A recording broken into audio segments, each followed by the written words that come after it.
अब आपको बड़ी खबर बताते हैं उत्तराखंड से। उत्तराखंड के जंगलों में इस वक्त भीषण आग लगी हुई है। जंगलों में आग का मामला सुप्रीम कोर्ट तक पहुंच गया। सुप्रीम कोर्ट में आज पूरे मामले पर सुनवाई होनी है। उत्तराखंड में कई अलग अलग जगहों पर जंगलों में भीषण आग लगी हुई है और ये आग कई दिनों से, कई महीनों से लगी हुई है। सवाल ये कि आखिर आग बुझा पाने में शासन प्रशासन कामयाब क्यों नहीं हो पा रहे हैं? कहां पर क्या दिक्कत, क्या कमी आ रही है? क्या तकनीक, विज्ञान सब फेल हो गया है? हालांकि कई प्रयास किए गए हैं, कई कदम उठाए गए हैं, लेकिन ये सभी कदम नाकाफी साबित हो रहे हैं। आलम ये हो गया है कि आबादी तक जंगलों की ये आग पहुंच गई है। सुप्रीम कोर्ट में भी इसको लेकर याचिका दाखिल की गई है, जिस पर आज सुप्रीम कोर्ट में सुनवाई होगी।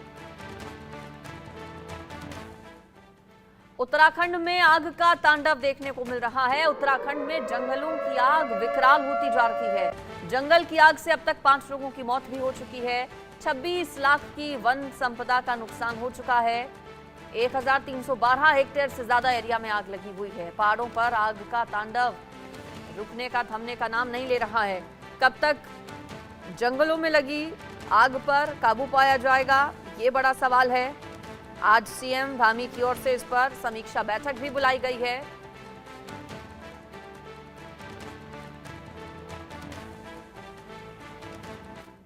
उत्तराखंड के जंगल इस वक्त आग से धधक रहे हैं। माहौल वहां पर क्या है, किन किन जगहों पर आग लगी हुई है, खास रिपोर्ट में देखिए।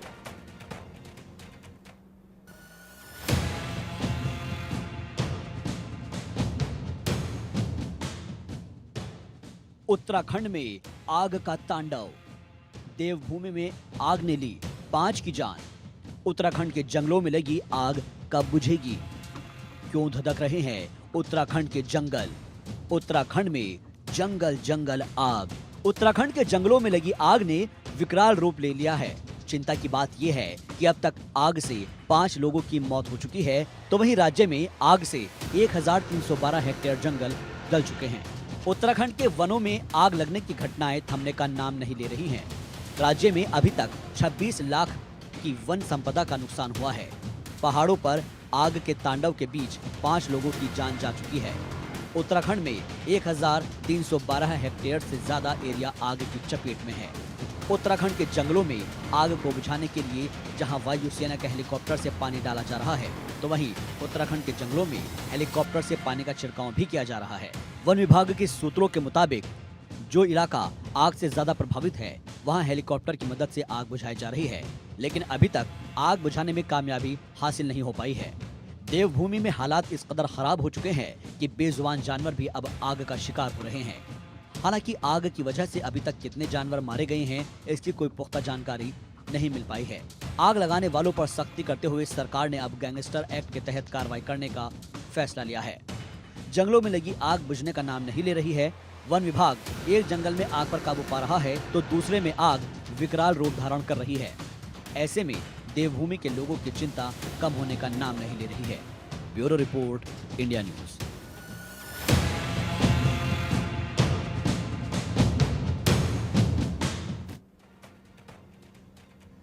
इस पर ज्यादा डिटेल्स के साथ देहरादून से मेरे साथ हमारे सहयोगी प्रवीण कुमार जुड़ गए हैं। इसके अलावा पर्यावरण संरक्षक चंदन सिंह नयाल जी हमारे साथ जुड़ गए हैं और राजीव नायन जी भी हमारे साथ जुड़ेंगे थोड़ी ही देर में। लेकिन शुरुआत प्रवीण मैं आप ही से कर लेती हूं।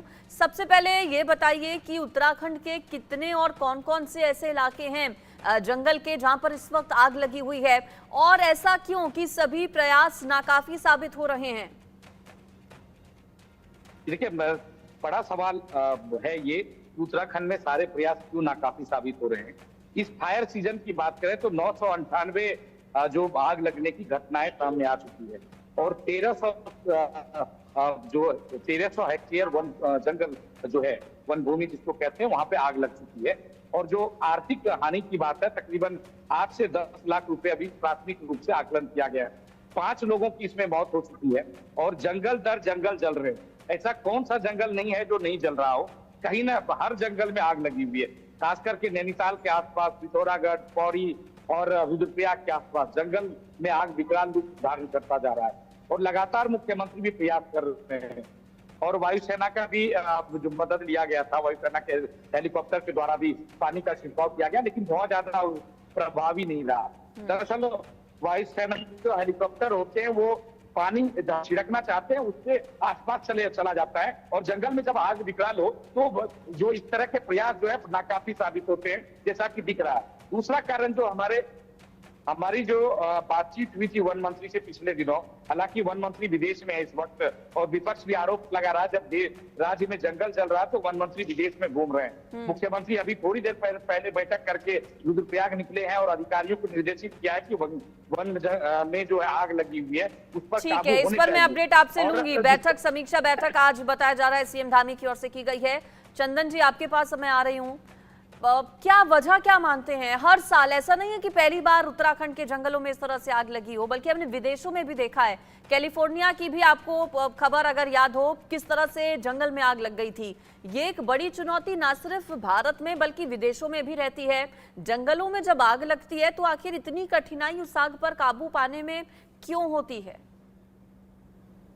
देखिए, उत्तराखंड के जो जंगल हैं वो ज्यादातर चीड़ के जंगल हैं, पाइन फॉरेस्ट है, और चीड़ के जंगलों में सामान्य सी बात है कि बहुत तेजी से आग लगती है। और ये समय जो है, इस समय हवा भी बहुत तेज है, हवा के कारण भी तेजी से जो है आग जंगलों में फैलती है। और पहाड़ में अगर मैं बात करूं तो ढलान वाली एरिया होती है, अगर पिरोल में कोई आग बुझाने जाता भी है तो वो फिसल सकता है, उसे जान का खतरा हो सकता है। ये काफी सारी चुनौतियां जो है आग बुझाने में आती हैं, तो इसलिए जो है आग काबू नहीं हो पा रही है। और इसके कई सारे कारण हैं कि सड़कों के किनारे जो है हमारा पिरोल गिरा हुआ है, कोई बीड़ी सिगरेट फेंके या इस प्रकार से कोई भी चीजें जो है फेंके, ज्वलनशील चीजें, तो तुरंत जो है आग पकड़ लेती है। और एसिड का काम जो है पिरोल करता है, जो पत्तियां गिरती हैं चीड़ की पत्तियां, और ऐसे ही कुछ जो है गांव से और सड़कों से ही ज्यादातर जो है आग आती है। कई बार जो है गांव के लोग अपने आसपास के जंगलों में घास अच्छी हो उसके लिए आग जला देते हैं। कई बार ऐसा होता है कि वो लोग जो केड़ा वगैरह है या इस प्रकार का जो उनका कूड़ा वगैरह है वो जलाते हैं, उससे जो है आग जंगल में फैल जाती है, क्योंकि चारों तरफ पूरे चीड़ के जंगल फैल चुके हैं। और पिछले दशक में अगर हम बात करें तो चीड़ उत्तराखंड के अंदर बहुत तेजी से फैला है। अगर इसकी गणना अगर वन विभाग करे, जो हमारे नेचुरली जंगल हैं, जो हमारे चौड़ी पत्ती के जंगल हैं, उसकी अपेक्षा में चीड़ के जंगल जो है काफी मात्रा में बढ़ चुके हैं। और चीड़ ऐसी प्रजाति है जो उस पर आग भी लगती है, उसके बाद उसमें जो है अच्छी खाद के रूप में वो काम करता है, और उस पर अगर कोई बीज चीड़ का गिरता है तो वो तेजी से ग्रोथ करता है। और पहाड़ के अंदर मैं बताना चाहता हूँ, जो चौड़ी पत्ती के जो पौधे होते हैं वो बहुत धीमे ग्रोथ करते हैं, लेकिन चीड़ के जो पौधे होते हैं वो बहुत तेजी से ग्रोथ करते हैं, और उनके नीचे कोई भी जो है औषधि पौधा या कोई भी पौधा नहीं हो पाता है, और जिससे जब जंगल में आग लगती है तो छोटे छोटे पौधे भी जो है जलकर राख हो जाते हैं। ठीक है चंदन जी, आप बने रहिए मेरे साथ। राजीव नयन बहुगुणा जी भी जुड़ गए हैं, पर्यावरणविद हैं। राजीव जी, हमारा देश विज्ञान के क्षेत्र में बहुत आगे अभी जा चुका है, साइंस और टेक्नोलॉजी की अगर बात करें। इस समस्या का अभी तक कोई निवारण क्यों नहीं निकल पाया है? कई प्रयास किए जाते हैं, अलग अलग चुनौतियां क्या आप मानते हैं जिनका सामना करना पड़ता है, जो कि एक बड़ा फैक्टर बन जाती हैं कि आग पर काबू पाना इतना ज्यादा मुश्किल हो जाता है? देखिए, इस समस्या के दो पक्ष हैं। पहला पक्ष यहाँ एकल प्रजाति के चीड़ वृक्षों के जंगलों का विस्तार है। चीड़ यहाँ का इंडिजिनस पेड़ नहीं है। ये अंग्रेजों ने अपने व्यापारिक हितों के लिए चीड़ लगाना शुरू किया था, और दुर्भाग्यवश आजादी के बाद की सरकारों की भी ये बात समझ में नहीं आई, उन्होंने भी चीड़ को बढ़ावा दिया व्यापार के कारण। तो दूसरा कारण उसका यह है कि ये बड़ी तेजी से बढ़ने वाला वृक्ष है। तो चीड़ जो है ये शुद्ध रूप से व्यापारिक प्रजाति का वृक्ष है, हाईली इन्फ्लेमेबल है। जिसकी पत्ती, इसका तना, इसका जो फल है, ये तीनों बड़ी तेजी से आग को पकड़ते हैं, आग को फैलाते हैं। ये बार बार काफी समय से ये मांग उठती जा रही है कि शनै शनै, एकदम नहीं बल्कि धीरे धीरे चीड़ के जंगलों को समाप्त कर उनकी जगह पर स्थानीय प्रजाति के चौड़ी पत्ती वाले पेड़ लगाए जाए, जो जमीन को, वातावरण को नम रखते हैं, आग को फैलने से रोकते हैं। दूसरी बात आपने विज्ञान और तकनीक की कही, तो दुनिया में कई ऐसे देश हैं कि जहाँ के जंगलों में भीषण आग लग रही है। मसलन ऑस्ट्रेलिया है, जहाँ अभी हाल में भीषण अग्निकांड हुआ है। मसलन आसपास के एशिया के देश हैं, तो उसमें विज्ञान और तकनीक की ऐसी वो विकसित हो चुकी हैं कि जो फॉरेस्ट फायर पर नियंत्रण कर सकती हैं। मसलन आग बुझाने वाला बम एक है फॉरेस्ट फायर के लिए, दूसरा हेलीकॉप्टर इसके लिए होते हैं या प्लेन होते हैं। लेकिन यहाँ इस्तेमाल किए जाते हैं वो हेलीकॉप्टर कि जो मकान की किसी बिल्डिंग की आग को बुझाने में जो प्रयोग में लाए जाते हैं। अब मकान की आग में और फॉरेस्ट फायर में जमीन आसमान का फर्क है। मकान की आग 100 मीटर तक फैली है, फॉरेस्ट फायर कई कई किलोमीटर तक फैली है। तो दोनों के इक्विपमेंट अलग हैं। जो अभी तक उसके लिए परफेक्ट विमान होते हैं, हेलीकॉप्टर या क्राफ्ट जो हैं, ठीक वो है अभी तक राजीव यहाँ जी, इस्तेमाल महत्वपूर्ण में बातें आप नहीं बता लाए रहे गए। हैं। एक बार फिर से मैं प्रवीण के पास जाती हूँ। प्रवीण, इससे पहले बैठक को लेकर आप जानकारी दे रहे थे। सीएम धामी की ओर से आज समीक्षा बैठक जो की गई है, क्या रहा उस बैठक में?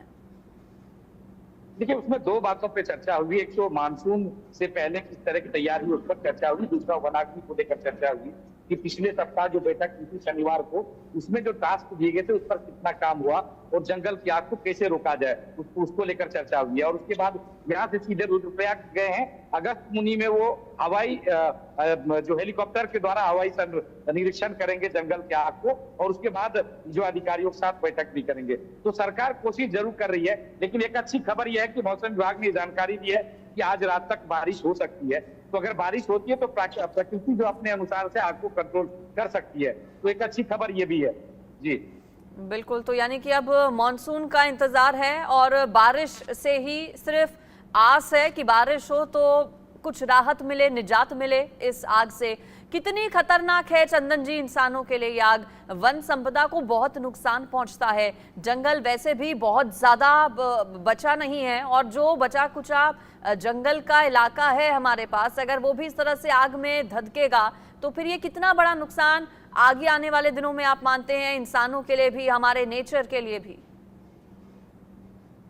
मैं अभी हाल ही में मुंशियारी गया था और मुंशियारी से पंचाचूली पर्वत जो है साफ दिखता है और हिमालय दिखता है पूरा। लेकिन वहां पर इतना धुंध था, इतना कार्बन था, वो कार्बन हमारे ग्लेशियरों में अगर बैठेगा तो आने वाले समय में वो हमारे ग्लेशियरों को पिघलाने का काम करेगा। तो सबसे बड़ी चीज तो पहले हमारे ग्लेशियर पिघल रहे हैं। दूसरा, हम लोग जो है जब आग लगती है तो पूरे क्षेत्र में, पूरे एरिया में जो है कार्बन छा जाता है, पूरा धुंध छा जाता है और आंखों में दर्द होने लगता है।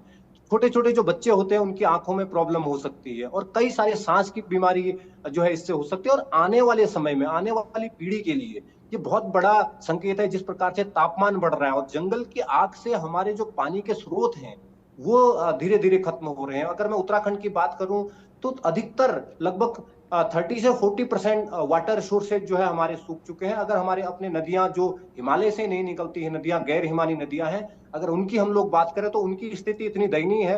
अगर उस पर एक रिपोर्ट अगर तैयार की जाए तो शायद ये बहुत बड़ा सोचने वाला हम सबके लिए विषय होगा कि हमारे पहाड़ों की जो नदियां हैं, जो स्रोत हैं, वो सूख रहे हैं। और उसका कारण भी जंगल की आग है और चीड़ है। चीड़ प्रजाति के जंगलों में जब आग लगती है तो पशु पक्षी जो भी जंगल में होते हैं, मतलब मैं बहुत सारी चिड़ियां ऐसी हैं जो अब विलुप्त होने की कगार में हैं। और ये सीजन जो होता है इसमें पक्षी जो होते हैं वो अंडे देते हैं, जानवर जो है अपने बच्चे देते हैं। तो ऐसे में अगर आग लग जाती है और दोनों साइड से अगर आग लग जाती है तो वो जानवर भी कहाँ को भागेगा। हमने खुद देखा है, क्योंकि लगातार हम लोग आग बुझाते हैं गांव वालों के साथ मिलकर और फॉरेस्ट वालों के साथ मिलकर हम लोग इस पर कार्य करते हैं। तो हम भी देखते हैं कि बहुत सारे जानवर जो है भागते हैं, आग के बीच में से भागते हुए हमें नजर आते हैं। कई सारे खरगोश हमें जले हुए मिलते हैं। तो मतलब ये जानवरों के लिए और पारिस्थितिक तंत्र के लिए एक बहुत जो है भयानक संकेत है कि पारिस्थितिक तंत्र हमारा जो है बिगड़ रहा है। बिल्कुल, बहुत गंभीर है ये पूरी जो सिचुएशन है इस वक्त उत्तराखंड में, क्रिटिकल है और जल्द ही इस पर कदम उठाए जाने चाहिए। हालांकि राजीव जी कदम उठाए भी जा रहे हैं। एनडीआरएफ को लगाया गया है, सेना को लगाया गया है, हेलीकॉप्टर के जरिए पानी का छिड़काव करवाया जा रहा है, फायर वॉचर्स लगाए गए हैं। कहा गया है कि अगर कोई आग लगाता हुआ पाया गया तो फिर उनके खिलाफ गैंगस्टर एक्ट के तहत भी कार्रवाई होगी। लेकिन इन सभी कदमों का बहुत ज्यादा कुछ असर दिखाई नहीं दे रहा है। ऐसे में क्या आप चाहते हैं कि सरकार की ओर से और कदम उठाए जाने चाहिए ताकि जल्द से जल्द इस गंभीर समस्या से निजात मिले लोगों को उत्तराखंड के?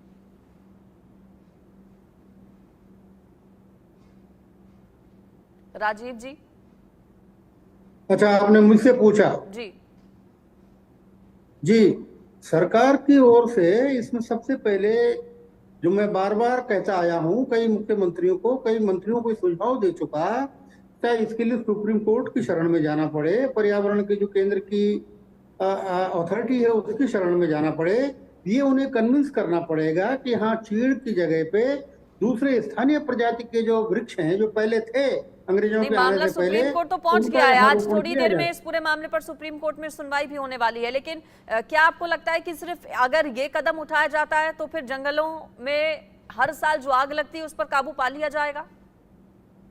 देखिए, ये जो कदम है जो मैंने आपसे कहा चीड़ को हटाने का, ये तो टाइम टेकिंग है, इसमें कम से कम 10 से 15-20 साल लगेंगे। लेकिन तात्कालिक कदम ये उठाए जाने चाहिए कि पहले तो हमें फॉरेस्ट फायर के बारे में अप्रैल मई में नहीं जागना है, जुलाई अगस्त से इसकी तैयारी रखनी है और ये मान के चलना है कि आग हर साल लगेगी जब तक चीड़ है। उसके लिए तैयारियां हमें शुरू से रखनी, हमेशा रखनी है, जैसे हम दूसरी आपदाओं की तैयारी रखते हैं ऐसे इसकी भी तैयारी रखनी है। दूसरा एक जो प्रमुख प्रश्न है वो है सामुदायिकता का। पहले कुछ समय पहले तक जब जंगलों में आग लगती थी तो पूरे गांव, जो जंगल के आसपास के गांव हैं, वो गांव समुदाय के लोग इकट्ठा होकर वन कर्मचारियों के साथ आग बुझाने निकल पड़ते थे। आप ये देखिए कि एक जो फॉरेस्ट गार्ड है जिसपे कई 100 वर्ग मील किलोमीटर का जंगल उसके हवाले है, तो अकेले आग पर नियंत्रण नहीं पा सकता है। इसके लिए वन ग्राम समुदाय को जोड़ना पड़ेगा और ग्राम समुदाय को आप तब जोड़ सकते हैं कि जब आप वनों पर उनको अधिकार उनके बहाल करें। वन पे गांव का अधिकार होना चाहिए, सरकार केवल जंगल के मामले में उसका केयर टेकर रहे। बिल्कुल, देखिए सरकारें आती हैं जाती हैं, लेकिन उत्तराखंड के लोगों को जंगलों में लग रही आग से अभी तक निजात नहीं मिल पाई है। कदम जरूर उठाए जाते हैं लेकिन उनका धरातल पर असर बहुत ज्यादा नजर नहीं आता है। अब देखना होगा अगला मेगा एक्शन प्लान सरकार का, धामी सरकार का क्या रहेगा इस पर। प्रवीण, आपका शुक्रिया इस पर जानकारी के लिए।